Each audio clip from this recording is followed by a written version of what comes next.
3, 2, 1, valendo, como diria nosso querido Ricardo Boechat, pelo menos como o Google me informa.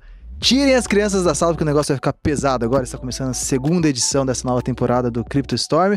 E como você sabe, né, esse mercado é muito volátil. A gente não ia chegar até o segundo episódio mantendo a regra que nosso querido Renan está agora no meu lugar, acamado. Está lá se recuperando. Então por isso tive hoje o reforço, o backup dos meus dois braços direitos, porque eu tenho dois braços direitos e um esquerdo. Paulo Camargo e Murilo Cortina. Tudo bem? Pessoal?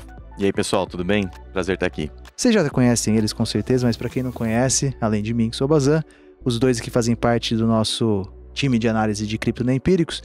E a gente veio bagunçar um pouquinho esse podcast hoje, porque tem muito assunto pra gente falar. Deixei alguns temas como surpresa pros dois, eles vão ser pegos de calça curta aqui no meio do caminho. Mas pra gente começar, bom, primeiro, obrigado pela sua audiência, pela sua participação. Se você tá no Spotify, Apple Podcast, tá vendo a gente no YouTube, a gente semanalmente vai publicar esse podcast, quintas-feiras nas plataformas de streaming, como áudio, sextas-feiras no YouTube, você vê a nossa carinha feia lá. E a gente vai falar um pouco hoje sobre um grande tema, que é privacidade, aliado com liberdade de expressão, direito de vir no meio digital. Um tema polêmico, né? Tema leve pra gente Nem fazer. um pouco polêmico.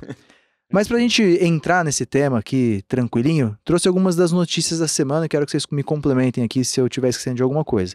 Bom, o que nos trouxe até aqui, né, foi justamente as sanções impostas em cima da Tornado Cash, que é um dos, ou seja, talvez o principal protocolo de mixing, né, para você despistar um pouco dos rastros de cripto, e na sequência um dos desenvolvedores, né, lá em Amsterdã, né, na Holanda, foi preso, supostamente ligado ao desenvolvimento do Tornado Cash. Esse foi só um dos acontecimentos, né. A gente teve também, notícia que eu achei super interessante, não sei se vocês acompanharam, Taiwan, depois da visita da Nancy Pelosi, começou a receber mais ataques cibernéticos e, como uma forma deles não ficarem offline, eles passaram a adotar um protocolo, o IPFS, que é um protocolo usado pelo Ethereum, de storage descentralizado, para garantir que eles ficassem de pé. Bizarro, né? Um mundo Web 2 migrando para Web 3 dessa forma. Quase que forçada, né? Quase que forçada. Parece que eu já ouvi essa história na Rússia, né? Com sanções e coisas do gênero. Pra quem achava que não era possível o mundo de cripto chegar ao mundo real, cá estamos, né? Às vezes precisa de um empurrãozinho um pouco geopolítico, mas acontece. Outra também que deu uma chacoalhada na semana aqui foi a moeda que se valorizou 92 vezes em um dia. Que história é essa? Pois sabe do que eu tô né? falando, né? Na verdade foi uma stablecoin, né? Deveria ser uma stablecoin, mas de stable a gente viu que, infelizmente, não foi muito, pelo menos nesse primeiro momento da vida dela, né? A gente tá falando aqui de AUSD, a stablecoin da Acala, que é uma parachain da Polkadot. Então, para quem não conhece muito o ecossistema ali, Acala é um protocolo de DeFi, e como todo ambiente DeFi, você precisa ter uma certa estabilidade lá, que é representada por uma stablecoin, né? Essa stablecoin, a USD, deveria ter paridade com o dólar. Deveria valer $1, né? Mas o que aconteceu, né? Bugs de contrato, né? Como a gente sempre está no ambiente descentralizado, a gente sempre tem o risco de contrato ali, de você, na hora de programar mesmo, na própria programação do contrato, ocorrer alguma falha. E foi isso que aconteceu. E nada mais, nada menos, erroneamente foram mintados, né? Foram criados 1,3 bilhões de AUSD. Só isso. Então, infelizmente, não é que o mundo ganhou 1,3 bilhões a mais de dólares, né? Então, obviamente, essa moeda ela foi para baixo de 1 centavo de dólar. E agora ela conseguiram recuperar, né? Isso foi um feito Não, até mas isso é um negócio louvável, muito né? curioso. E aí eu brinquei, né, com as 92 vezes de valorização, porque se você pegar o preço que a USD estava hoje de manhã era 1 centavo de dólar, e eles conseguiram voltar a 92 centavos de dólar. Obviamente era uma transação que você não conseguiria fazer, porque a partir do momento que esse valor foi mintado, a Acala parou as transações, não conseguia mais negociar, e eu fiquei muito surpreso de ver que eles passaram aquele referêndum para devolver o dinheiro para o protocolo e queimá-lo, e mais ainda que foi devolvido, né? E aí, de fato, eles conseguem buscar uma volta para o PEG. O que aconteceria se tivesse conseguido comprar 1 centavo de dólar esse ativo? A gente conhece já, né, um pouquinho de uma moeda uma stable, né, que foi para baixo de 1 centavo, né, que acho que é o UST. Mas não voltou, né? Mas não voltou. Mas ali o pessoal também tentou tá fazer agora, ali será, uma loteria ali com aquilo lá, meio que um cassino em relação a isso.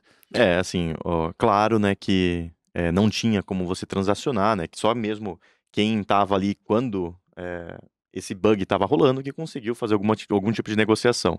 Mas depois... mas tem um fato interessante, né? Que diferente do caso de UST, em que não era 100% colateralizada, né? Porque ela era aquela ideia da moeda híbrida, né? Algorítmica. No caso de AUSD, ela deveria, né, ter 100% de colateral. E a estratégia, até o momento, parece estar caminhando pelo menos um caminho melhor, né? Se a gente vai, de fato, restaurar a confiança e tal, são outros 500.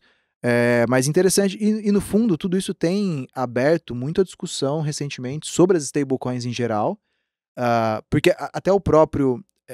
ligando o caso da Tornado com o caso do Merge, surgem algumas questões ali sobre centralização de stablecoins também, né? Sim. Então, por exemplo, o Merge, já se começa a falar muito o poder que é o SDC, por exemplo, ou algo similar poderia ter lá no futuro, como quase um poder de veto, né? As mudanças de protocolo.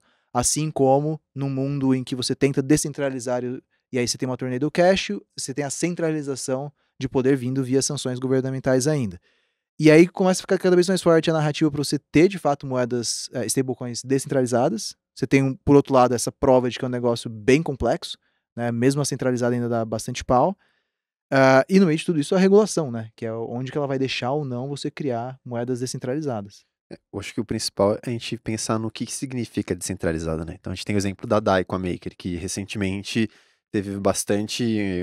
uma discussão grande dentro do protocolo, né, dentro dos canais ali de fóruns deles, realmente falando um pouquinho sobre a DAI, assim, qual que seria o futuro da DAI. Se a gente pensar que a DAI... Que é outra notícia da semana que eu esqueci de colocar aqui, né? Também, outra notícia da DAI, porque se a gente pensar assim, se a Maker, assim, ela tem ali a stable dela, que é a DAI, né, e a DAI, ela tem 80, 90% do colateral dela em USDC. Não está falando de centralizada, mas centralizada até que ponto, né? Exato. Se você entra nessa narrativa, por exemplo, se a gente for pensar em alguma coisa alguma sanção que houver no SDC em relação de não poder tradear ou precisar de algum certificado de QIC, AML para esses tipos de coisa. E aí, DAI, quão descentralizada ela vai ser nesse sentido?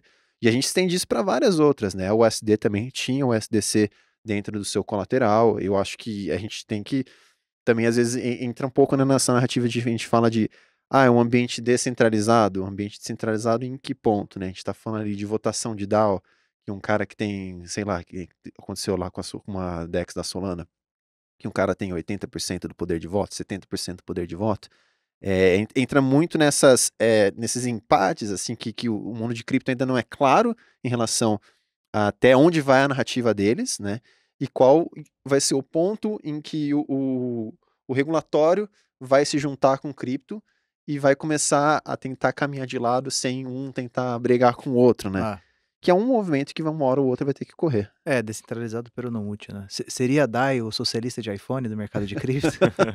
Camisetinha do Che Guevara? Não, é porque assim, obviamente, nem se compara, né, as duas imagens, porque ali você tem uma questão até estrutural da dificuldade de se descentralizar de fato.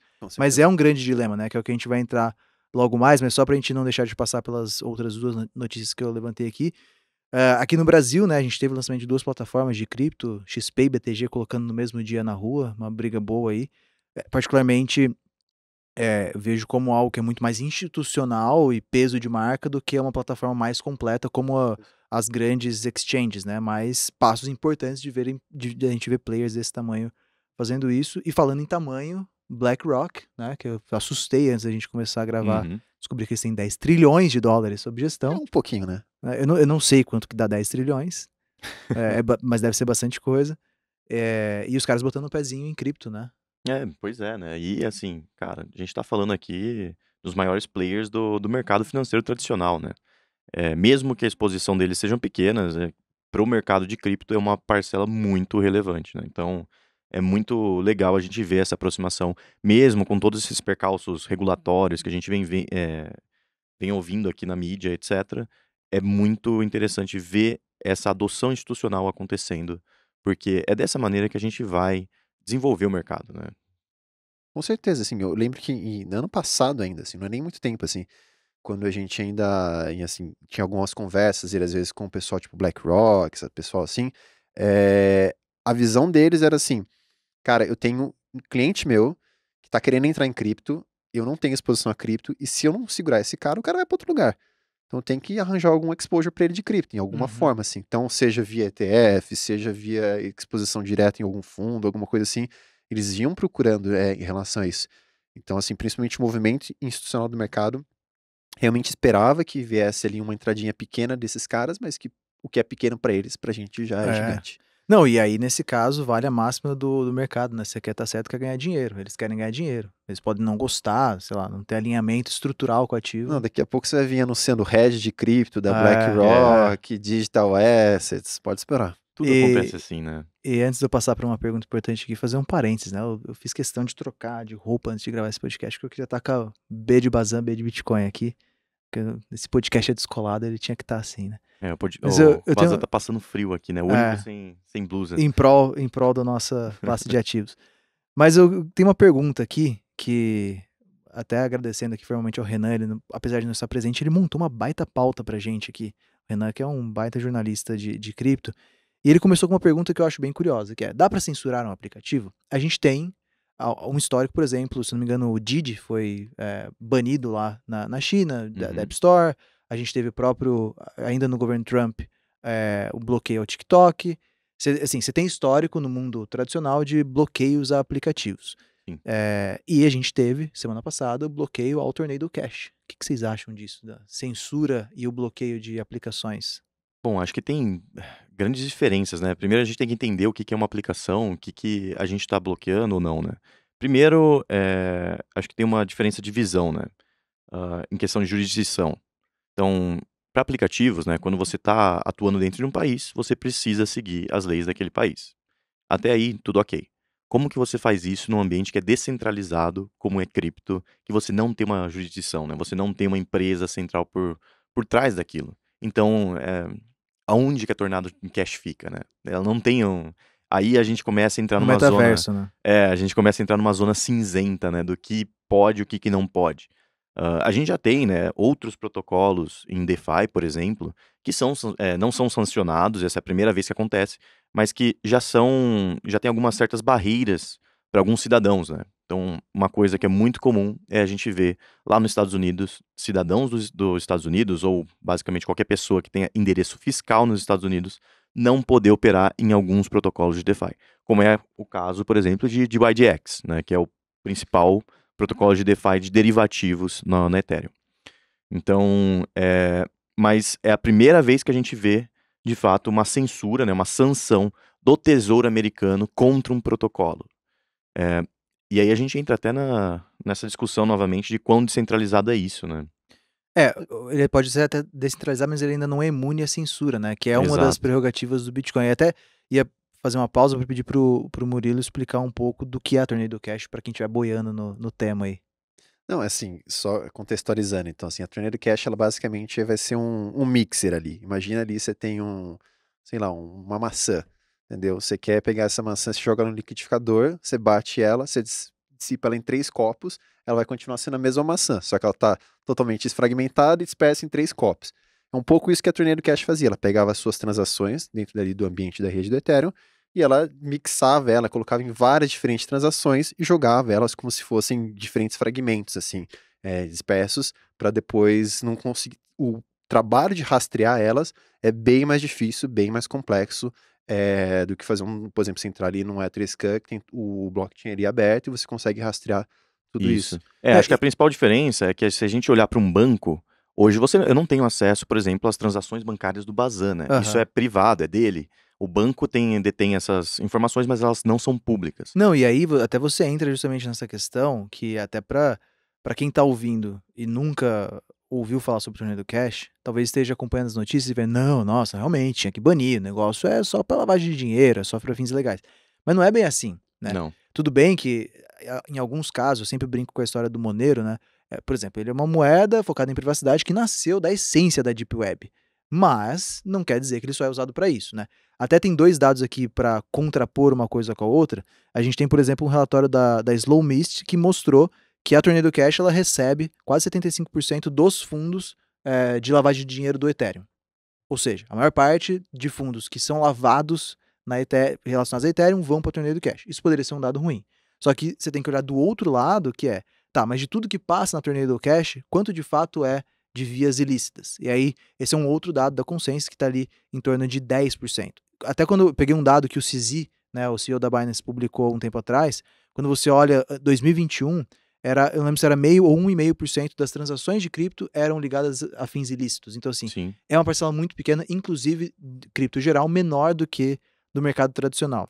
Então, Uhum. existe uma essência da Tornado Cash anterior ao fim ilícito, que é justamente, cara, existe um lado muito bom da blockchain, ela é auditável, pública e tudo mais, mas existe um nível de transparência que eu não quero deixar as pessoas verem. Uhum. Cara, se eu mandar um dinheiro pro Murilo, porque, sei lá, tô pagando um serviço que ele fez pra mim, eu não quero que o Paulo saiba. Não, e até mais do que isso, assim, se você pensar na contextualização da Web3, por exemplo, vamos pegar esses protocolos que estão hypando de social media, de games, etc. Se eu, por exemplo, se eu entro, vamos pegar um protocolo, ó, Lens, que é um protocolo que está mais hypado, que ainda não está surgindo assim no ambiente de Web3. Se eu entro no meu profile lá, como se fosse o seu Instagram, você conecta o quê? Você conecta a sua wallet lá, para saber quem é você. de repente, seu Você histórico inteiro É que tá nem lá. você conectasse sua conta bancária no Instagram, entendeu? E aí você consegue ver todas as transações que essa pessoa está fazendo, recebendo de post, não recebendo. Então, assim, para uma evolução maior do contexto de cripto, ele é importante que ele haja privacidade nas suas transações para não Sim. misturar as coisas, né? E de fato foi assim que Tornado Cash surgiu, né? Para trazer uma solução de privacidade dentro do Ethereum. É claro, né? Não dá pra gente culpar a ferramenta por coisas ruins, né? Que possam estar acontecendo ali. Mas, de qualquer maneira, me pareceu ainda um pouco precipitado como tudo isso veio, Não, né? e aí justamente o que aconteceu, né? Exato. Você entra naquela coisa, vou estressar a tese então. Já que tudo é aberto, eu consigo ver o endereço do Justin Sun, criador da Tron. Sim. Eu consigo mandar 0.1 Essa Ethereum pra foi carteira ótima. dele, e aí automaticamente esse cara tá bloqueado de vários apps que decidiram cortar a atividade de quem tava ligado ao Tornado Cash, mas ele não teve nada a ver com isso. Mandaram pra ele. E aí você levanta justamente a questão de, dado que as coisas são assim abertas, como que eu vou me ferrar nessa se eu tava aqui completamente passivo, né? Uhum. Surgem todas as questões. Primeiro, pô, eu deveria conseguir ver o endereço do Justin Sun? Sim ou não? Ele deveria ser travado das plataformas porque ele recebeu esse dinheiro? E, e tem um ponto no meio do caminho que até que ponto, sendo descentralizado ou não, a própria instituição, por exemplo, a Tornado Cash nesse caso, deveria aplicar KYC, AML, né, todas as práticas contra a lavagem de dinheiro. Porque hoje, meio que esse tem sido o ponto de divisão de por que o governo americano não vai barrar uma exchange, porque ela Uhum. ainda consegue fazer esse tracing, né, de saber, não, beleza, deixa eu operar, mas se você quiser saber quem é esse endereço, eu consigo te ligar uma identidade. De uma Tornado Cash que não vai aplicar esses processos e realmente a pessoa ainda consegue permanecer em algum grau anônima, né? Mas começou a dar muito burburinho, né, principalmente no Twitter, e muita discussão sobre onde está a liberdade, e a galera também estressando essa tese de, tá, beleza, então você vai cortar todas essas outras coisas que não fariam sentido? E aí a gente pode passar horas aqui discutindo justamente o que é o certo e o que é o errado, né? Eu acho que teve acho que o que mais gerou murmúrio ali, tudo e toda eh, essa comunidade engajada foi principalmente, né, a prisão de um dos desenvolvedores do protocolo, que é um protocolo de código aberto, né? Qualquer pessoa pode contribuir com o código, extremamente descentralizado, não tinha, tipo, um dono, digamos assim, né? Eh, e é claro, a gente não tem todas as informações sobre essa prisão, não sabe o que se passou por trás daquilo ali. Só que, aparentemente, um dos principais desenvolvedores ali do protocolo foi preso por facilitar a lavagem de dinheiro, né? Pelo menos é isso que parece que aconteceu. E aí você entra numa questão um pouco mais profunda, né? Em questão de liberdade de expressão e etc. Só por ele ter feito o código, né? Ter programado uma parte do código, não inteiro, né? No caso, ele deveria ter sido preso, sabe? Ele não ganhou nada com isso. Então, a Tornado Cash é de fato um protocolo de DeFi que é completamente descentralizado. Não tem backdoor nos smart contracts deles. Eles não pegaram nenhum tipo de receita do protocolo.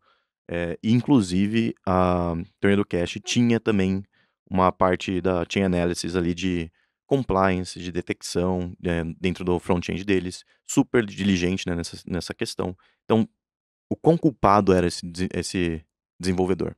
Não, e além disso, é assim, você imaginar que essa sanção partiu dos Estados Unidos, mas prenderam um cara em Amsterdã. Então, sobre qual jurisdição ele está sendo trabalhado? Mas quem que Co- prendeu, vocês sabem? Qual polícia? Putz, provavelmente era Holandesa? Interpol, provavelmente. Tá. Interpol. Tudo Alguma bem. relacionada mais internacional, porque senão você não teria que ter algum mandato, alguma coisa assim. É. Mas o ponto é que, assim, cria meio que essa área meio cinzenta, assim, de... Então, a partir de qual jurisdição você está sendo acusado, sobre qual específica lei, né?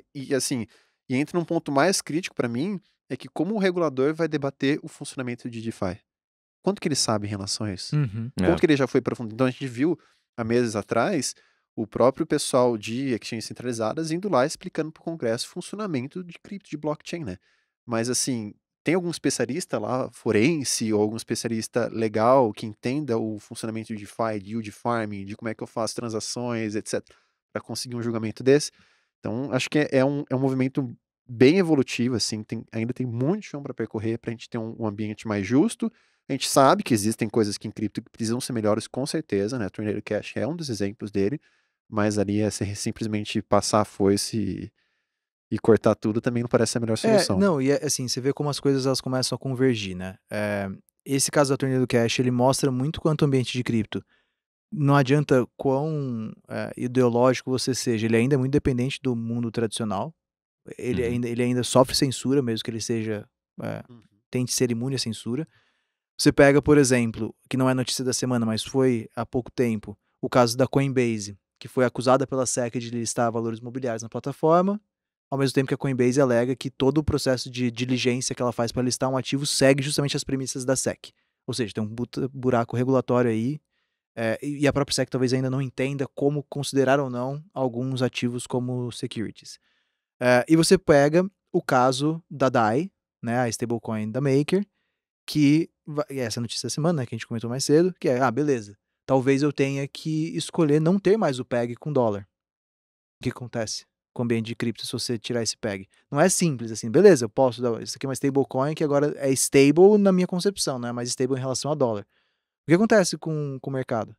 Tipo, esse seria cortar o cordão certeza. umbilical do mundo tradicional, mas a gente ainda não sabe, não tem a menor ideia do que vai acontecer com o mundo de cripto se ele de fato se desconectar, né? Então, ele caminha para a descentralização e, né, para ter as próprias iniciativas, mas ele ainda é ligado por aparelhos a um mercado tradicional de alguma forma, né? Não tem como escapar totalmente falando. Não existe mais dólar, todo mundo DAI. Você vai abrir, você tira o pega de DAI, você vai abrir a oportunidade de arbitragem com dólar, por exemplo. Então é Ali é complicado. como se você, né, extrapolando, você estivesse criando uma nova soberania, tipo uma moeda de um país, o país Decentraland, né, da coisa, cara, começa, é possível, né, só que não é um negócio imediato, vai levar muito tempo, porque são muitos experimentos até você chegar do outro lado, só que tem uma coisa que, pelo menos pra mim, deu um clique assim, falou, pô, isso aqui, acho que é um saldo positivo dessa história toda do Tornado Cash, que foi bem fácil, na verdade, né? Os Estados Unidos aplicarem sanções. Sim. Tipo, não é um negócio, puta, eu tenho que pensar demais pra fazer. E aí, agora, quando você olha, por exemplo, o histórico do Bitcoin ou do Ether, isso ainda não aconteceu, né?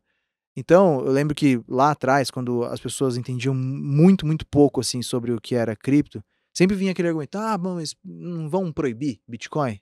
E aí o Bitcoin vai acabar? O argumento que eu dava não, a menos que exista uma coligação internacional de todas as jurisdições ao mesmo tempo, aplicando a mesma sanção, subindo firewall, você não tem como matar o Bitcoin. Você pode matar ele localmente, né, tipo Tornado Cash nos Estados Unidos, mas talvez em outro local você ainda possa usar. Mas você vê, né, que o fato de em 12 anos, 13 anos de história, não terem feito nada para barrar o Bitcoin, por exemplo, nos Estados Unidos, para mim é um baita respaldo, né, de que talvez vocês ainda não entendam, ou simplesmente já entenderam que o negócio é um pouco mais fair do que, tipo, já conseguiram dissociar um pouco da imagem do dinheiro ilícito, do crime, das drogas e tudo mais, né? Sim, no fundo, a gente ainda tá num mercado em evolução, né? Ainda é tudo muito novo. Então, é claro que essas coisas vão ganhando atenção. Infelizmente, elas começam sempre ganhando atenção de maneira negativa, para depois, de fato, começarem a ver os benefícios da tecnologia, né? É assim com qualquer tecnologia disruptiva, né? Assim como foi também com a internet lá atrás. A gente viu, né? É aquele negócio, né? Vendedor de livro não gosta da internet. Então, é claro que sempre vai ter esse tipo de coisa. Mas isso faz parte do processo de evolução, tanto no ambiente regulatório, e é claro que a gente vê isso acontecendo, se desenrolando no ambiente de criptoativos também. Uhum. Não, e assim, só para puxar um pouquinho para mim, eu também vejo como um despertar assim do regulador para o universo de cripto, no sentido, agora é grande demais que me Uhum. incomoda. Exato. Mas eu não acho que ele é intrinsecamente ruim também. Porque o cripto ele não é algo intrinsecamente ruim em si. Ele traz, aliás, próprio processo assim, de capacitação de processo, de otimização, ele é muito bom. Uhum. Então, assim, é você achar esse meio termo, mas cria, assim, pro pessoal de cripto, aquele medo, assim, que existe o bicho-papão ali debaixo da cama, que é o regulador, assim, que ele começa a falar, lembra que existe esse cara? Então, ele tá aí, se ele quiser, ele dá uma Não, e olhada. talvez até seja o caso de, assim, a mesma instituição governamental olhando para a Tornado Cash e para o Bitcoin, falando assim, ó, a Tornado Cash me parece que tem mais lados negativos do que positivos, e o Bitcoin é o contrário, então por isso que eu vou banir um e não o outro. Uhum. Mas até talvez eles ainda não tenham se tocado, mas eles possam vir a entender que no futuro, vamos supor que as CBDCs vão usar a blockchain da Ethereum. Uhum. 100% transparente. Você não vai usar nenhum mixer, nada de privacidade. Pois é. Pois é. Não, aí? a gente entra até nessa questão, né? Num mundo que a gente fala cada vez mais de privacidade de dados. O LGPD tá aí, né? Então é complicado. Talvez Acho lá que... na frente eles percebam que uma ferramenta como a Tornado Cash, a tecnologia dela Uhum. é necessária. Cara, Desde que você tenha os E controles acho que é esse certos. ponto, né? Assim, a gente tem que lembrar que a tecnologia, ela é amoral, né? Quem que usa ela pro bem ou pro mal é a gente, mas no fundo, avanço tecnológico, ele é sempre positivo no sentido de que tem possibilidade de você melhorar as vidas das Uhum. pessoas, né? Para isso que existe. E aí, até aproveitar isso para puxar, voltar na pauta ali de Taiwan, porque, só explicando novamente, né, o que acontece, por exemplo, a gente teve o caso aqui no Brasil, do Ministério da Saúde, que teve o DNS hackeado, que é um órgão centralizado, né, de match de IP com endereço de site, e foram lá e mudaram a cara da página inicial do Ministério da Saúde. Então você tem um problema de centralização, ponto único de ataque, você vai lá e consegue mudar o front-end, né, a parte visual. Algo similar ao que aconteceu com a Curve recentemente, problema de front-end porque houve uma falha no DNS. Taiwan estava passando justamente por esse problema, assim, sempre vai ter ataques cibernéticos, pós-visita de Nancy Pelosi, teve mais ainda, e aí você tem os arquivos e tudo mais guardados em servidores do governo, ponto único de falha, preciso proteger esse negócio. Eles vão lá e migram de uma estrutura de armazenamento da Web 2 para a Web 3, que é o IPFS, é o Interplanetary File System, usado pelo Ethereum, de forma a espalhar isso em nós, e palavras lá da pessoa do governo, falou, não, esse negócio não caiu até agora, não conseguiram atacar, bacana, Web 3. Curiosamente, esse sistema ele é associado ao nosso querido e saudoso BitTorrent, que era um sistema de file sharing muito usado para pirataria. Parece a mesma história se repetindo com agentes diferentes. BitTorrent é como se fosse o Tornado Cash, mas você ainda precisa de um Decentralized File Storage. Né? Então, é isso, né? A hora que você começa a misturar o mundo físico com o mundo de cripto, em algum momento você instala e fala, beleza, essa tecnologia dá certo desde que eu use da forma correta, né? E eu acho que é interessante também a gente olhar a evolução da internet e associar no ambiente cripto, né? Não como sendo algo paralelo, mas como sendo algo integrado. Porque a própria internet, ela surgiu com uma solução de você, dentro de um contexto de guerra, né? Para você conectar diferentes nodos, né? Nós, em uma operação que se um caísse, não caísse em todos. Uhum. Foi aí que ela surgiu. Então, você convergir para um ambiente onde você tenha um local que você consiga armazenar dados e ele não seja o ponto focal único de um ataque, também é uma evolução da internet em si, né? E cripto vai totalmente nessa narrativa também. Redundância de dados, né? Bom, vamos dar um passo para frente aqui na nossa pauta, que aí é o momento que eu quero botar vocês contra a parede. Semana passada, se vocês ouviram o podcast, o Renan gentilmente trouxe nossa necessidade de responder uma pergunta, que era bullish ou bearish ou long ou short em alguns ativos. A gente estava falando sobre contratos inteligentes, então a minha resposta naquela situação foi bullish Ethereum, bearish Cardano, ou compra Ethereum, vende Cardano. Agora que a gente tá falando temática de DeFi, eu quero saber de vocês aí, começando com o Paulo. Um para comprar, um para vender. Um para comprar, um para vender? Poxa, me colocou aqui... Cara, compro Curve, vendo... Agora vai ser polêmico. Uni. Tá bom.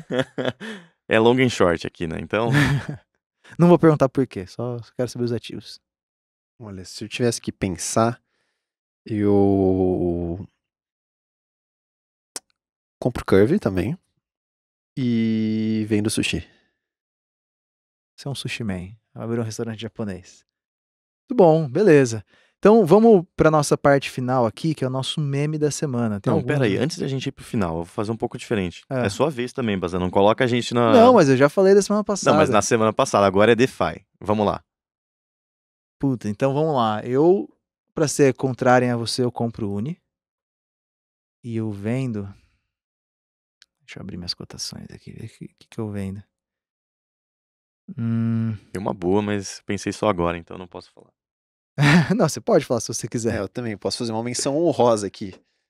Eu vendo... Tá, eu vendo Serum. Eu ia falar Boa. exatamente, Sara. Eu ia falar Spell, mas pode ser também. Beleza, então compro Uni, vendo Serum, já que estamos em DEX. Né? Compro Perfeito. Ethereum, vendo Solana. No resumo. Vamos lá, a gente ainda, para quem tá pelo YouTube, a gente tem uma baita de uma TV aqui, mas a gente ainda não tem os memes nela, semana que vem a gente terá. Então, por enquanto, você vem aqui, fecha os seus olhos e me acompanha na descrição. Você já deve ter visto aquele meme do carinha do casaco laranja, falando assim, não, esse aqui eu não quero, esse aqui, beleza? E aí o meme da semana aqui que o Renan trouxe pra gente é, inflação em março, 8,5%. Não quero. Inflação em julho, nos Estados Unidos, 8,5%.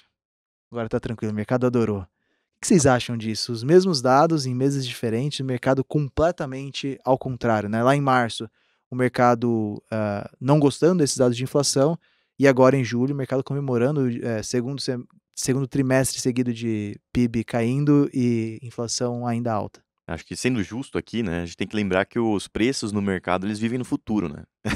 Então, se a gente olhar lá para trás, a gente ainda não tinha tanta clareza até onde essa inflação ia. E hoje, ainda assim, né, tipo, o fantasma ainda não passou, mas só de ela ter vindo abaixo do valor anterior, né, no mês, isso é muito bom. Até o mês que vem ela ainda tá caindo, né?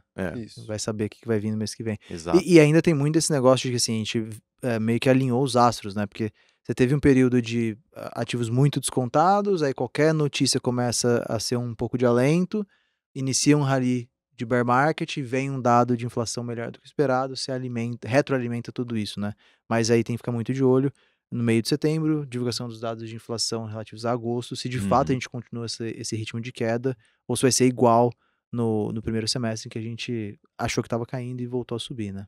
Mas assim, eu acho que o ponto principal disso foi quando a gente teve alguns resultados de earnings, em que a gente esperava ali meio que O desastre veio ruim. desastre e veio ruim, né? Acho que esse foi a primeira quebra, assim, nesse sentido de mudança de tendência ali de mercado, assim. Mas a gente vê que mudou mais uma tendência, não a narrativa, né? Então, por isso que existem ali ainda fortes, alguns indícios ali de apenas um rally do bear market, ainda está esperando ali uma possível consolidação daquele cenário que a gente via, ou que realmente a gente teve ali o alívio e talvez o pior tenha passado. E pra gente terminar, mais um meme aqui. Não sei, quem que é essa moça aqui? Aquela moça loira assim, apontando pro gatinho. É de algum filme, né? Vocês sabem de que meme que eu tô falando? A moça assim, chorando e o gatinho... O gatinho na mesa. O gatinho na mesa? Uhum. Moça falando, você não vai conseguir mais funding, não depois do fracasso do WeWork. E o gatinho, Adam Neumann. Pra você que não sabe do que a gente tá falando, não sei se é Adam Newman ou Neumann, ele é o cara por trás da WeWork, WeCrash, né? E depois do fracasso com o WeWork, pelo menos pelos olhos do mercado, o cara ainda levantou 350 milhões de dólares num round de investimento liderado pela A16Z, proeminente no mercado de cripto. Curiosamente, a sua startup de real estate se chama Flow, que é o mesmo nome de um ativo de cripto, mercado em que a A16Z está bastante presente. E curiosidade ou não, né? Flow, a blockchain, né?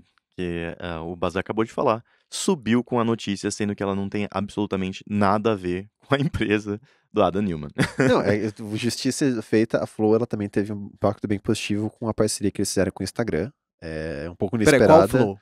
A Chain Flow.